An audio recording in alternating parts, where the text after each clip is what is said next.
Sir first of all welcome in our channel. और आपको बधाई हो कि आपको तृणमूल कांग्रेस ने एमसी इलेक्शन का एक उम्मीदवार बनाया। क्या आपने कभी सोचा था कि आप उम्मीदवार बनेंगे टीएमसी का? नमस्कार, नए साल की हार्दिक शुभकामनाएं आपको भी, सारे जनता को भी। सबसे पहले तो मैं उम्मीदवार बनने पे धन्यवाद करना चाहूँगा अपनी पार्टी का नेत्री माननीय ममता बनर्जी का, अपनी पार्टी का नेता माननीय अभिषेक बंदोपाध्याय जी का, और हमारे इलाके का हमारे मंत्री माननीय मलय घटक जी का, जिन्होंने मेरे ऊपर भरोसा रखा, ये भरोसा जताया कि मैं इस कैंडिडेट बनने का लायक हूँ और सीट जीत सकता हूँ। आपने अपना पॉलिटिकल करियर कब शुरू किया था? मेरा छात्र जीवन से पॉलिटिकल करियर शुरू हुआ। गुजरते गुजरते आज आप लोग के आशीर्वाद से, भगवान का दुआ से आज तक अभी तक यहाँ तक पहुँच पाए। इस बार का जो इलेक्शन है ये कितना चैलेंज है आपके लिए? देखिए, सच कहने पे पश्चिम बंगाल में इस वक्त तृणमूल उम्मीदवार के लिए कोई भी चैलेंज नहीं है, क्योंकि तृणमूल का उम्मीदवार किसी भी सीट पे, चाहे वो नगर इकाई का चुनाव हो, चाहे विधानसभा का हो, चाहे लोकसभा का हो, उम्मीदवार एक ही रहते हैं। उनका नाम है माननीय ममता बनर्जी, ममता बनर्जी, ममता बनर्जी। उनको देख के जनता वोट करती है, जनता उस पर विश्वास रखती है, अपना विश्वास तीसरे बार के लिए जता चुकी है, उनको सरकार बनाने का पूर्ण बहुमत देकर। हम लोग सिर्फ सिपाही हैं, उनके आदेश का पालन कर रहे हैं, उनके कामों को अंजाम दे रहे हैं। बाकी तो सारा रूपरेखा उनका तैयार किया हुआ है। हम लोग देख रहे हैं कि नॉमिनेशन अपने आखिरी पड़ाव में है और जिस तरह फॉर्म इंडिपेंडेंस का फॉर्म लोग उठा रहे हैं, जिसको देखकर ये लग रहा है कि इस बार चुनाव में टीएमसी का मुकाबला टीएमसी से है, तो इससे कैसे निपटिएगा?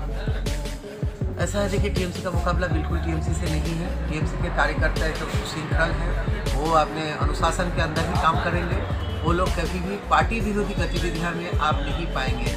अभी चुनाव घोषणा हो चुकी है, आप देखिएगा आज का भी आसनसोल का समाचार है, ये इन्होंने दल छोड़ के कुछ बयान दिया। आपको टीएमसी का लोगों को, काफ़ी लोगों को टिकट नहीं मिला है, कितने जनों को आपको बयान आया है, तो इससे प्रमाण होता है कि टीएमसी का कार्यकर्ता अपने अनुशासन के बाहर नहीं जाएंगे। वो लोग दीदी का आदेश के बाहर नहीं जाएंगे, दीदी का अनुशासन के बाहर नहीं जाएंगे। और जहाँ तक सवाल है चुनाव में जीतने का, देखिए, जिस वार्ड से मुझे उम्मीदवार बनाया गया है उस वार्ड में बिल्कुल काम नहीं हुआ है। हालांकि आसनसोल कॉर्पोरेशन बहुत अच्छा काम किया था, लेकिन उस वार्ड का अगर आप स्थिति देखेंगे, उस वार्ड का जो पार्षद थी उन्होंने बिल्कुल काम नहीं किया। उससे पहले भी जो पार्षद थे सीपीएम का, उन्होंने भी काम नहीं किया था। उसका जो भी छवि आपको देखने को मिलेगा, आपको पता चलेगा कि उस वार्ड में काम नहीं हुआ है। जनता उससे काफ़ी परेशान है, जनता इसका निवारण चाहती है, और हम लोग का सरकार, हम लोग का पार्षद का वहाँ पे जितना तय है। एंटी आपको वहाँ पे कैंडिडेट बनने के बाद एंटी इनकम्बेंसी जो देख रहे हैं, तो उसका कितना आप लाभ उठा पाइएगा? पूर्ण रूप से एंटी इनकम्बेंसी वहाँ पे है। देखिए, वहाँ पे सड़क का जो कॉर्पोरेशन का काम है, कॉर्पोरेशन का काम है सड़क, बिजली और निकासी व्यवस्था। निकासी व्यवस्था के लिए वहाँ पे कोई प्रपोजल ही नहीं जमा पड़ा, सड़क के लिए कोई प्रपोजल जमा नहीं पड़ा, तो फिर कहाँ से काम होगा आप बताइए? ना ही लाइट। अगर आप सहयोगी नगर जाएंगे, देखिए, मैं सहयोगी नगर का नाम बिल्कुल खास तरीके से ले रहा हूँ। आप देखिएगा बढ़िया बढ़िया मकान बने हुए हैं, लेकिन उसमें देखिएगा कुछ वहाँ पे कोई प्रपोजल, जब मैंने पता किया तो मुझे पता चला कि वहाँ पे कोई प्रपोजल ही नहीं जमा किया गया है कि यहाँ का सड़क का निर्माण हो, पक्की सड़क बने। एक्स मेयर का आज एक बयान आया जितेंद्र कुमार तिवारी का कि अगर फेयर इलेक्शन होगा तो हम लोग बीजेपी बहुत आसानी से एमसी में कब्जा कर लेगी, वो सरकार बना लेगी। इस बात से कितना सेटिस्फाइड है आप? आदमी का अपना अपना ख्यालात होता है, अपना अपना विचार होता है। तो उनका विधानसभा में चुनाव फेयर इलेक्शन था या नहीं था? विधानसभा का चुनाव तो इलेक्शन कमीशन ऑफ इंडिया उसको संचालन करती है, केंद्रीय फोर्स भी वहाँ पे थे।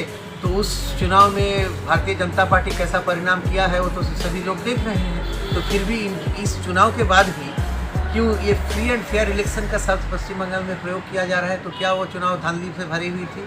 तो माननीय उच्च न्यायालय इस पर कोई संज्ञान लेती, चुनाव को रद्द कराती, या इलेक्शन कमीशन इसको रद्द करवाता? ऐसा तो कोई चीज़ हुआ नहीं है। तो फिर चुनाव तो यहाँ निष्पक्ष ही हो रहे हैं। आप इस शहर के कामयाब डॉक्टर हैं और मशहूर डेंटिस्ट भी है, तो आपको कब लगा कि कॉर्पोरेशन का भी इलेक्शन लड़ना चाहिए? ये मन ख्याल में आपको कब आया? ऐसा है कि देखिए, मैंने जो काम करते आ रहे थे, देखिए, तो उसमें जैसा कॉर्पोरेट स्तर पे हॉस्पिटल काम कर रही है, लेकिन देखिएगा उसमें एक सोशल पार्ट भी था। आप कभी भी देखिएगा हमारे हॉस्पिटल का एक सोशल पार्ट है। देखिएगा 10 रुपये में हम लोग मरीज का इलाज करते थे। हालांकि 10 रुपये में कंप्यूटर प्रिंट आउट भी नहीं आता है पूरा, लेकिन उसी हिसाब से वो अस्पताल चल रही है 2004 से आज तक, जहाँ तक हम लोग पहुँचे हैं। और 10 रुपये, कोरोना से पहले वो 20 रुपये था। 1999 से लेकर 2012 तक 10 रुपये में देखते थे, और 2012 से कोरोना होने तक हम लोग 20 रुपये में देखते थे। कोरोना काल में केवल हम लोग 50 रुपया किए हैं, क्योंकि सैनिटाइजेशन का खर्चा और भी खर्चे बढ़ जाने के कारण तो आप इस चीज़ से समझिएगा कि एक सोशल पार्ट, एक सोशल मैसेज हमेशा था कि समाज के लोगों के साथ खड़े होने का, समाज के लिए कुछ करने का, वही उसी को एक रूप दे रहे हैं। सर, आप जब वार्ड में घूम रहे हो तो आपको रिस्पॉन्स भी अच्छा मिल रहा है, और जब आप जीतिएगा तो उस वार्ड के लिए और कौन कौन सा काम कीजिएगा? सबसे तो पहले मैं जो डिपार्टमेंटल काम है, जैसे सड़क, बिजली और निकासी व्यवस्था, इसको मैं एक रूप दूंगा कि वहाँ पे पानी होने से पानी नहीं जमेगा, पड़ोसी अपने बीच में नहीं लड़ेंगे कि तुम्हारे घर का पानी मेरे घर में घुस गया, ये चीज़। दूसरा, सड़क की पक्की सड़क का निर्माण का मैं रखूँगा प्रस्ताव, और हो भी जाएगा, मुझे पता है हम लोग की सरकार उसको करके देगी। बेवा पेंशन वहाँ पे बिल्कुल लागू नहीं किया है पिछले काउंसिलर ने, मैं उसको कर दूंगा। जैसा देखिए, सेल्फ हेल्प स्कीम कोई भी नहीं चल रही है, जैसे काउंसिलर को करना क्या चाहिए था, सेल्फ हेल्प ग्रुप बना के सिलाई वगैरह महिलाओं में इसको प्रोत्साहन देना चाहिए था, वो चीज़ नहीं हुआ है। काफ़ी नए कॉलोनीज बने हैं, उसमें निकासी नहीं है। और सबसे बड़ी काम कि वहाँ पे विकास आएगा, रोजगार का व्यवस्था करूँगा। रोजगार की व्यवस्था कैसे करूँगा, देखिए उसमें हैंडीकैप्ड के लिए और क्या आपका स्कीम रहेगी? हैंडीकैप्ड के लिए पेंशन का व्यवस्था होगा, ठीक है। और सबसे बड़ी देखिएगा इलाज, जैसे जो एकदम रिमोट एरिया है, ठीक है, उस वार्ड का, वहाँ पे डॉक्टर जाएंगे फ्री में बैठ के, सप्ताह में एक दिन मुफ्त में इलाज प्राइवेट हॉस्पिटल के डॉक्टर करेंगे, आँख के डॉक्टर करेंगे, जनरल विभाग के करेंगे। उस सुविधा के लिए उनको घर का बाहर नहीं जाना पड़ेगा, वो सुविधा मैं वहीं पे उनको मुहैया करवाऊंगा। हम लोग घूमते हैं तो उस इलाके में हम लोग को एक कम्युनिटी हॉल की कमी दिखाई देती है, इसके बारे में क्या बोलिएगा? कम्युनिटी हॉल का निर्माण अगले 5 साल में हो जाएगा, अगर जनता ने मुझे समर्थन किया, आशीर्वाद किया, हमारे पार्टी को बहुमत से जिताया उस वार्ड से, हमारा वोट बनना तो तय है, तो बिल्कुल वहाँ पे हम लोग वहाँ पे कम्युनिटी हॉल भी बनेगा। चलिए, अब मैं चाहता हूँ कि चलते चलते आखिर में स्पेशली आप जो आपके वार्ड के जो आपके वोटर है उससे आप एक अपील कर दें। मैं तो इतना ही अपील करूंगा वार्ड के वोटर से, वार्ड के बासिंदा से, कि आप लोगों ने पिछले 15 साल से वहाँ पे कभी सीपीएम का, कभी भाजपा का प्रतिनिधि को चुना, आपको क्या मिला वो आपके सामने आप देख रहे हैं। कच्ची सड़क, बिना नाली का इलाके, इससे ना कोई रोजगार का योजना। अगर इन सब चीज़ों से आप मुक्ति चाहते हैं, जैसे पूरे पश्चिम बंगाल में विकास की धारा बह रही है, विकास हो रहे हैं सारे तरफ, तभी ना पश्चिम बंगाल के लोग तीसरे बार माँ माटी मानुष की सरकार को चुना है, ममता दीदी को इतने भारी बहुमत से जीता है। अगर उसमें शामिल इस वार्ड को भी करना है हमें, तो हमें पूर्ण बहुमत से तृणमूल कांग्रेस को उम्मीदवार को जिताना है। आप लोग मुझे आशीर्वाद कीजिए, मैं आप लोगों की उम्मीदों पे खरे उतरूंगा, ये मेरा वादा है, ये मेरा भगवान का पास है। आपसे मेरे यही निवेदन है, यही गुजारिश है, ये विनम्र निवेदन है कि एक बार मुझे सेवा का मौका दीजिए, एक बार तृणमूल कांग्रेस का उम्मीदवार को आप लोग जिताइए, फिर अगले 5 साल में आप देखिए आपके इलाका में विकास होता है कि नहीं होता है। सिर्फ एक बार, आप लोगों ने पिछले बार भी देखा, उससे पहले भी देखा, लेकिन इस बार तृणमूल कांग्रेस के उम्मीदवार को जिताइए।